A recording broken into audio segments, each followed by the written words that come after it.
Olá pessoal, bem-vindos a essa aula sobre formas bilineares e formas simétricas. Antes de definir o que é uma forma bilinear, eu preciso definir o que é uma forma linear. Então, seja V um espaço vetorial real, uma forma linear vai ser uma transformação linear que vai desse espaço nos reais. Então, uma forma linear é uma transformação linear em que o contradomínio é o conjunto dos números reais, né? O espaço vetorial dos números reais, na verdade. Então, por exemplo, essa transformação linear aqui, que vai de R2 para R, que manda o vetor xy em x mais y, é uma forma linear, uma transformação linear. Certo? É possível mostrar que isso aqui é uma transformação linear, e o contradomínio aqui é o espaço vetorial dos números reais. Agora, uma forma bilinear, a gente vai definir assim, seja V um espaço vetorial real. Uma forma bilinear vai ser uma aplicação em que o domínio é o conjunto dos pares ordenados aqui de elementos de V. Certo? Então aqui eu vou pegar dois elementos de V e vou mandar cada par de elementos num número real. E essa aplicação aqui, ela vai acontecer duas coisas com ela que são, de certa forma, que simétricas, são similares. Para todo W que eu fixar, então, se eu fixar o segundo elemento aqui, B de VW vai ser uma forma linear em V. Ou seja, se eu fixar o W, olhando aqui para o V, isso vai ser uma transformação linear. Então, B aqui da soma na primeira entrada vai ser igual à soma dos B's. E se eu multiplicar a primeira entrada aqui por um número A, vai ser a mesma coisa que multiplicar o resultado por esse mesmo número A. Então, se eu fixar o segundo, isso vai ser uma forma linear aqui em relação à primeira entrada. E, por outro lado, se eu fixar a primeira entrada, se eu fixar o V, isso vai ser uma forma linear em relação à segunda entrada. Então, aqui é a mesma coisa. B da soma aqui vai ser igual à soma dos B's. E se eu multiplicar aqui por A, o resultado fica multiplicado por A também. Aqui agora eu tenho alguns exemplos. Então, por exemplo, o produto de números reais. Então, o que o produto de números reais faz? Você pega um par de números e manda em um vezes o outro. Isso vai ser uma forma bilinear. Se eu fixar o primeiro, isso vai ser linear em relação aqui ao y. E se eu fixar o y, isso vai ser linear em relação ao x. Então, isso daqui vai ser uma forma bilinear. Um outro exemplo é esse aqui. Olha, se eu pegar, por exemplo, dois vetores de R2, né, x1, y1 e x2, y2, a aplicação que manda isso em x1 vezes x2 menos 2y1 vezes y2. Isso vai ser uma forma bilinear. Então, se eu fixar o primeiro vetor, isso vai ser linear em relação ao segundo, e se eu fixar o segundo, isso vai ser linear em relação ao primeiro. Portanto, vai ser uma forma bilinear. Bom, quando a gente tinha uma transformação linear, a gente conseguia associar, para cada base que a gente pegava, a gente conseguia associar essa transformação linear a uma matriz. E para formas bilineares, a gente vai ter uma coisa similar. Então, se a gente pega aqui uma forma bilinear qualquer, fixa uma base aqui para esse espaço V. Se a gente pegar dois vetores aqui de V quaisquer, V e W, a gente consegue escrever esses vetores como combinação linear aqui dos elementos dessa base alfa. E aí, se a gente aplica a forma bilinear em V e W, então, aqui eu só reescrevi o V, né? Escrevi aqui como combinação linear dos elementos da base, e a mesma coisa aqui para o W. E aí, a gente pode usar a linearidade da forma bilinear em relação às duas entradas. Então, isso aqui vai ser a mesma coisa aqui. B de x1v1 e y1v1 mais B de x1v1 com y2v2 e assim por diante, até eu chegar no B de xnvn vezes B de xnvn e ynvn. Então, eu consigo reescrever isso daqui como o somatório sobre todos os pares I e J, né? Onde o I e J eles estão variando de 1 a N, dos XI, YJ, porque eu posso jogar aqui esses números para fora, de B, de VI, VJ. Certo? Então aqui eu peguei cada par, cada produtinho, bom, não é bem um produto, né? Mas cada coisa que aparece aqui do chuveirinho que eu fiz, eu jogo para fora os números e aí vai me sobrar isso. XI, YJ, B do vetor que eu peguei aqui, o vetor que eu peguei aqui. Então VI, VJ. Isso aqui, por sua vez, eu consigo reescrever aqui usando essas matrizes. Então aqui eu estou pegando x1 até xn, que são os coeficientes que aparecem aqui quando eu escrevo o V como combinação linear dos vetores da minha base alfa. Aqui eu estou pegando os coeficientes que aparecem do W, quando eu escrevo como combinação linear dos vetores dessa base. E aqui eu estou pegando essa matriz, que na entrada I, J, vai aparecer a forma bilinear aplicada no VI e VJ aqui da base. Então, quando eu fizer o produto dessas três matrizes, eu vou obter uma matriz 1 por 1, que vai ter como entrada justamente isso daqui. Então, o resultado aqui do produto dessas três matrizes vai ser a forma aplicada em V e W. Então, essa minha matriz aqui, ela vai servir para calcular a forma bilinear. E aí, a gente vai denotar ela assim, ela é a matriz da forma bilinear B em relação à base alfa. Certo? E aí, essa matriz aqui, se eu multiplicar a esquerda pelas coordenadas do vetor V em relação à base alfa e pelas coordenadas do vetor V em relação, do vetor W em relação à base alfa, eu vou obter o resultado da minha forma bilinear. Mas note que aqui eu estou usando isso aqui como um vetor coluna, aqui eu estou colocando como um vetor linha. Então, eu vou colocar aqui, olha, que isso aqui é as coordenadas do vetor V em relação à base alfa, a transposta disso. Aí eu vou obter isso como uma linha ao invés de como uma coluna. Então, por exemplo, se a gente volta ali naquela forma bilinear que eu apresentei ali atrás, que vai de R2 por R2, né, para R, e que associar cada dois vetores aqui de R2, né, x1, y1, x2, y2, o x1, x2 menos 2, y1, y2. O que acontece? Eu vou pegar aqui a base canônica de R2. Certo? Então, a base aqui que eu vou pegar vai ser o 1, 0 e o vetor 0, 1. Então, para eu encontrar a matriz de B em relação a essa base alfa, eu preciso calcular aqui, olha, quem que vai dar B de E1? E1, né? De 1, 0 com 1, 0. Então, olha aqui, 1, 0 com 1, 0, né? Então, x1 e x2 são 1, y e y2 são 0, vai dar 1 menos 0. Então, vai dar 1.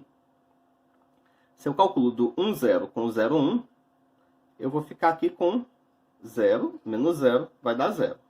Mesma coisa, se eu calculo para 0, 1 e 1, 0, vai dar 0. E se eu calculo 0, 1 com 0, 1, vai dar menos 2 aqui, aqui vai dar 0. Então, o resultado vai ser menos 2.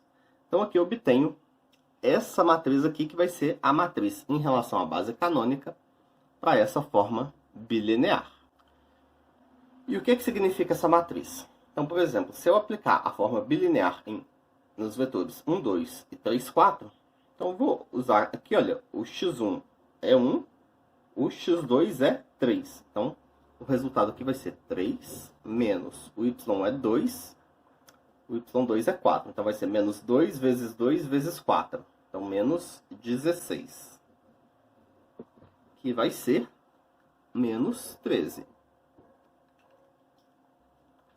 E olhando agora para essa matriz aqui, o que ela significa? Então, se eu pegar os vetores aqui, 1, 2, 3, 4, e essa matriz, bom, 1, 2 e 3, 4, as coordenadas em relação à base canônica alfa vão ser 1, 2 e 3, 4. E aí, se eu colocar o primeiro como linha, essa matriz aqui, e aqui o 3, 4, e aí, se eu calcular os produtos dessas matrizes, o que é que eu vou obter? Eu obtenho uma matriz 1 por 1 aqui, que a única entrada é menos 13. Ou seja, eu obtenho o resultado aqui da forma bilinear aplicada nesses dois vetores. Um tipo de forma bilinear importante que a gente tem são as formas bilineares simétricas.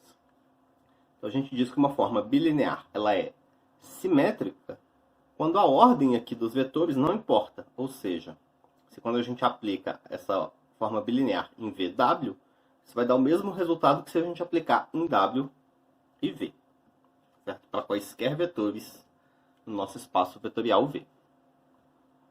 Então, por exemplo, essa forma que a gente usou como exemplo, né, que manda x1, y, x2, y2 em x1, x2 menos 2y, y2, ela é simétrica, porque se eu trocar a ordem aqui, eu vou ficar com x2, x1 menos 2y2, y1, que é a mesma coisa. O resultado vai ser sempre o mesmo, independente de quem for o primeiro e quem for aqui o segundo vetor.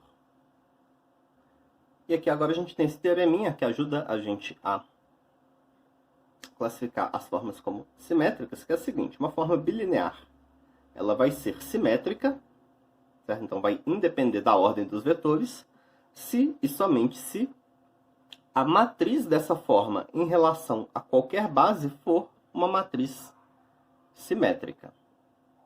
Então, se a gente tem a matriz aqui, se for uma matriz simétrica, é uma forma simétrica. Se a matriz não for simétrica, quer dizer que ela vai ser uma forma bilinear que não vai ser simétrica. Isso vai valer para qualquer base. Então, para qualquer base que você pegar, a gente vai obter isso daqui. E note que a forma ser simétrica, né, não vai depender aqui da base. Ou seja, se para uma base alfa a matriz que eu obtiver for simétrica, se eu pegar para uma base beta diferente, a matriz que eu vou obter, apesar de ser diferente, ela vai ter que ser simétrica também. E da mesma forma, se para a base alfa eu obtiver uma matriz que não é simétrica, para uma forma bilinear, se eu pegar uma outra base beta, eu vou ter que obter uma matriz que também não é simétrica. Eu não vou demonstrar esse teorema, a demonstração é um exercício do livro. Então, vocês podem fazer lá. Aqui agora, eu vou dar nome para mais uma coisa, mas que a gente vai ver que no fundo é simplesmente uma forma bilinear simétrica. Então, vamos lá. Você já viu um espaço vetorial real e B, uma forma bilinear simétrica. A função Q que vai de V para R, que é definida por isso daqui, olha, Q de V vai ser aplicar a forma bilinear, que a gente tem, forma bilinear simétrica, em V e V. Certo? Então aqui a gente vai aplicar essa forma bilinear num vetor e nele mesmo. A gente vai chamar isso de forma quadrática associada a B. Então uma forma quadrática é simplesmente uma forma bilinear que a gente aplica num vetor e nele mesmo. E como aqui só depende de um vetor, né? Vai ser uma aplicação, então, de V nos reais. E aí, uma observação. Se a gente tem uma matriz aqui para a forma bilinear simétrica, né? Então, se a nossa forma bilinear ela tem uma matriz B aqui, e aí a gente obtém o resultado da forma bilinear multiplicando essa matriz à esquerda pela matriz de V transposta e à direita pela matriz de W, a forma bilinear simétrica a gente vai obter multiplicando essa mesma matriz pelo vetor aqui à direita e à esquerda, né? À esquerda a gente tem que pôr ele ela transposta para virar um vetor linha, né? Enquanto que aqui é um vetor coluna, mas é a mesma matriz aqui. E como a matriz aqui, para essa forma bilinear simétrica, vai ser uma matriz simétrica, essa matriz aqui, ela também vai ser uma matriz simétrica. Então, para ilustrar aqui um exemplo de forma quadrática, eu vou dar um exemplo de física. Então, a energia cinética de um corpo, que eu vou denotar por EC, a formulinha para calcular ela é a seguinte: a gente multiplica a massa do corpo pela velocidade ao quadrado e divide por 2.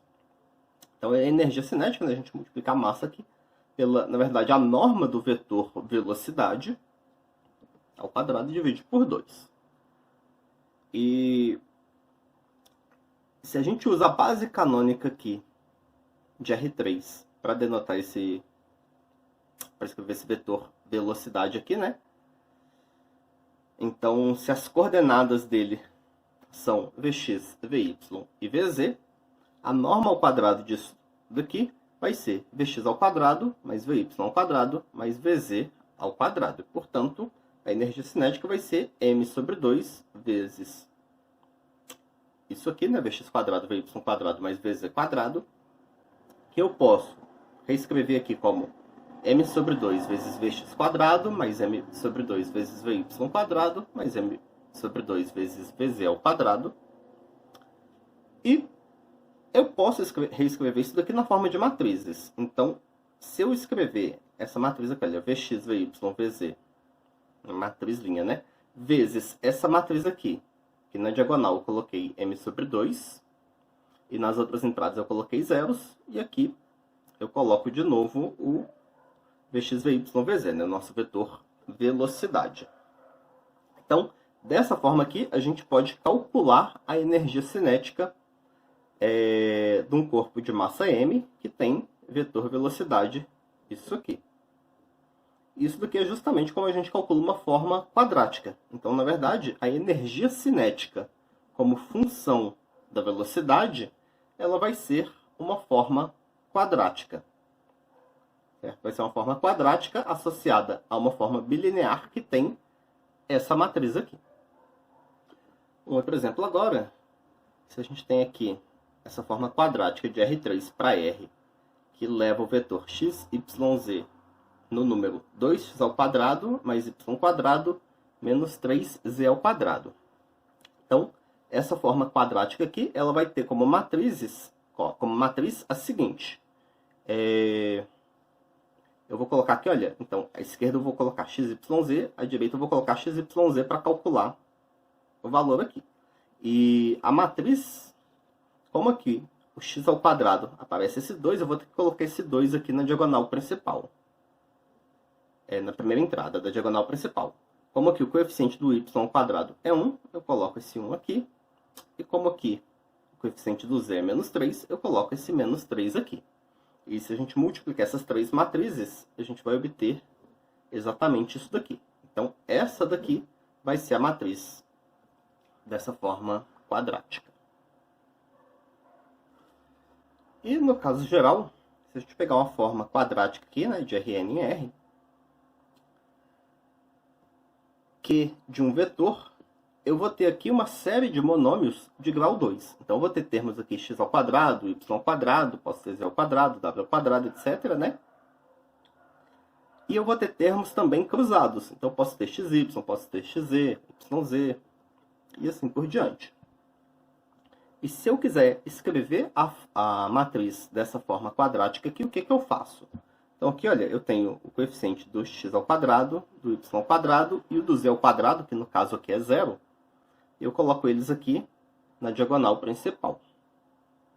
E os outros elementos aqui, os que não estão na diagonal principal, eu vou fazer o seguinte. Bom, primeiro, essa matriz aqui ela tem que ser simétrica, porque a forma quadrática ela está sempre associada a uma forma bilinear simétrica. Então, eu vou ter que obter uma matriz aqui e eu posso pensar que eu tenho a linha do x, a linha do y, a linha do z. E aqui eu tenho a coluna do x, a coluna do y, a coluna do z. E o que acontece? O coeficiente do x ao quadrado ele tem que vir aqui na linha do x, coluna do x. O coeficiente do xy, eu vou colocar metade dele na linha do x, coluna do y.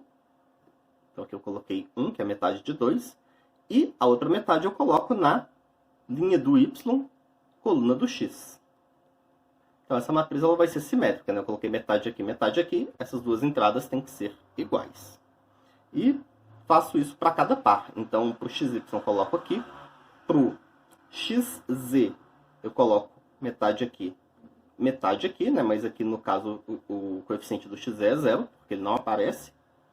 E o coeficiente do yz eu coloco metade aqui, por isso que aparece 5 meios aqui e 5 meios aqui. E assim a gente pode obter a matriz para essa forma quadrática em relação à base canônica. Certo? Se a gente pegar uma outra base, a gente vai ter uma matriz aqui que vai ser diferente. E uma coisa interessante sobre formas quadráticas é que sempre vai existir uma base ortonormal para o nosso espaço vetorial, no qual a matriz de uma forma quadrática vai ser diagonal. Então, para cada forma quadrática que a gente pegar, vai existir uma base ortonormal para a qual essa matriz vai ser uma matriz diagonal. E, ao invés de fazer a demonstração do teorema, eu vou fazer um exemplo aqui. A demonstração do teorema é simplesmente verificar que esses passos aqui, eles vão funcionar para qualquer forma quadrática que a gente pegar. Então, eu vou mostrar como que essa forma quadrática aqui, que vai de R2 para R, né, que manda xy em x² menos 10xy mais y2, como que a gente pode obter uma matriz diagonal para essa forma quadrática. Então, para começar aqui, eu vou chamar de alfa a base canônica de R2. E vou escrever a matriz dessa forma quadrática em relação à base canônica, né? Então, aqui eu coloco o coeficiente aqui do x, coeficiente aqui do y, e metade do coeficiente do xy aqui, metade aqui, eu obtenho a matriz dessa forma quadrática em relação à base canônica. E reparem que essa matriz aqui, ela é uma matriz simétrica, né? Como a matriz de toda forma bilinear simétrica. E sendo uma matriz simétrica, ela vai ser diagonalizável. Então, a gente vai diagonalizar ela. Então aqui eu pulei as contas para obter os autovalores e autovetores dessa matriz. Mas se a gente fizer as contas, o que a gente obtém é que os autovalores vão ser 6 e menos 4. E se a gente calcular os autoespaços associados, né? E aqui eu peguei dois vetores, que já eram esses autoespaços, eu dividi eles pela norma para obter aqui vetores de norma 1. Então a gente obtém o 1 sobre raiz de 2, menos 1 sobre raiz de 2, e 1 sobre raiz de 2, 1 sobre raiz de 2. E reparem que como essa matriz era simétrica, os autoespaços associados são ortogonais. Então, esses dois vetores aqui, eles na verdade vão formar uma base ortonormal para R2. E aí, se eu chamar de beta a base formada por esses dois vetores aqui, se eu pegar a matriz cujas colunas são esses vetores, essa vai ser a matriz que faz a mudança de base dessa base beta, formada por esses vetores, para a base canônica. Então, eu vou chamar de I beta alfa, essa matriz, né, que faz a mudança dessa base beta para a base canônica, formada, que tem como colunas esses dois vetores. E essa matriz, observe que, como as colunas dela são vetores ortonormais, ela é uma matriz ortogonal.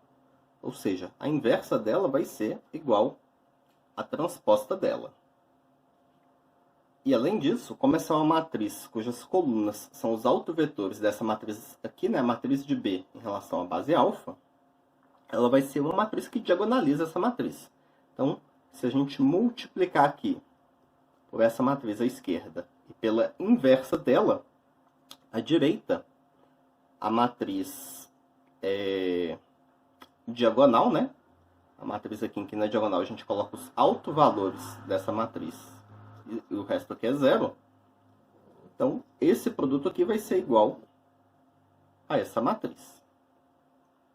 Então, a gente consegue diagonalizar a matriz de B em relação à base alfa, assim, né? Vai ser à esquerda a matriz mudança de base da base beta para a base alfa. Aqui é a nossa matriz diagonal. E aqui a matriz mudança de base da base alfa para a base beta, que é a inversa dessa daqui, e que, como essa daqui é ortogonal, ela vai ser também a transposta dessa matriz aqui. Então, o que eu vou fazer agora? Primeiro eu vou voltar lá atrás, vou escrever o seguinte: a forma quadrática aplicada no vetor V, a gente pode calcular assim, né? A gente pega a matriz da forma quadrática em relação à base alfa e multiplica a esquerda pelas coordenadas do vetor V em relação à base alfa e a esquerda por essas mesmas coordenadas, só que escritas como um vetor linha, certo? Então, aqui eu coloco a transposta. E aí, o que a gente vai fazer? A gente vai pegar isso aqui e vai substituir no lugar da matriz de B em relação à base alfa, o que a gente obteve diagonalizando essa matriz. Então, a matriz de B em relação à base alfa, a gente viu que é a mesma coisa a gente pegar essa matriz aqui, que eu escrevi B, beta, beta, né?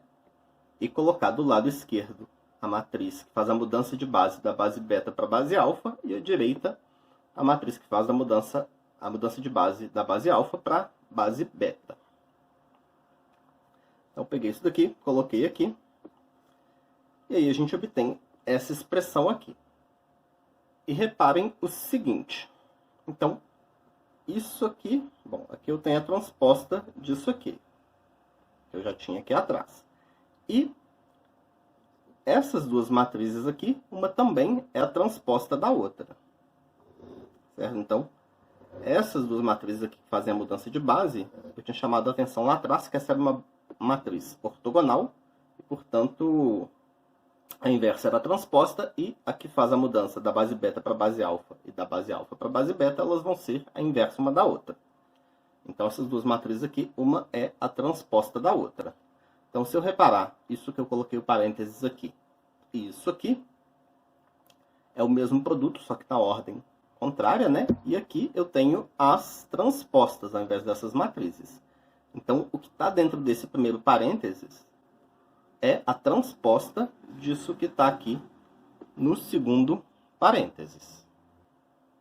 E mais do que isso, como isso daqui é as coordenadas do vetor V em relação à base alfa, isso daqui é a matriz que faz a mudança de base da base alfa para a base beta, então isso que está nesse parênteses são as coordenadas do vetor V em relação à base beta.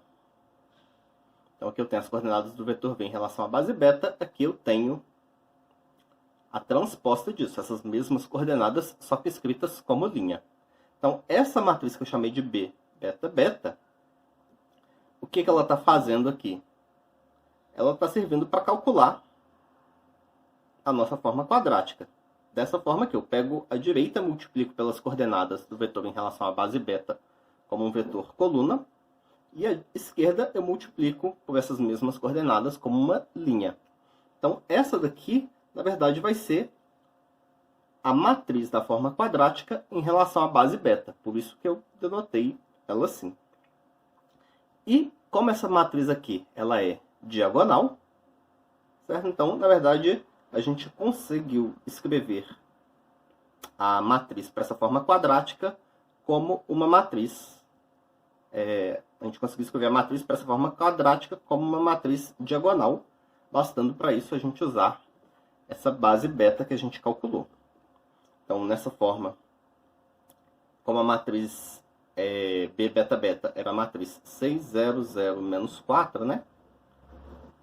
Então, essa forma quadrática em relação a essa base vai ser isso aqui, onde x1 e y1 vão ser as coordenadas do vetor V em relação à base beta. Então, para essa base beta, vai ter essa forma aqui, mais simples. E eu fiz isso aqui para uma transformação, para uma forma quadrática que vai de R2 em R, mas isso vale de qualquer espaço vetorial para R, né? Eu sempre vou conseguir encontrar essa base aqui, né, diagonalizando a matriz que eu tinha, de forma a encontrar uma base para a qual a matriz para a forma quadrática sempre vai ser uma matriz diagonal. Nessa aula, então, a gente viu o que é uma forma bilinear, a gente viu o que são formas bilineares simétricas, e a gente viu que As formas quadráticas são o caso particular das formas simétricas, onde a gente está aplicando ela num mesmo vetor. A gente viu também que toda forma quadrática a gente consegue escrever a matriz associada a ela como uma matriz diagonal. Essa aula fica por aqui. Até a próxima, pessoal.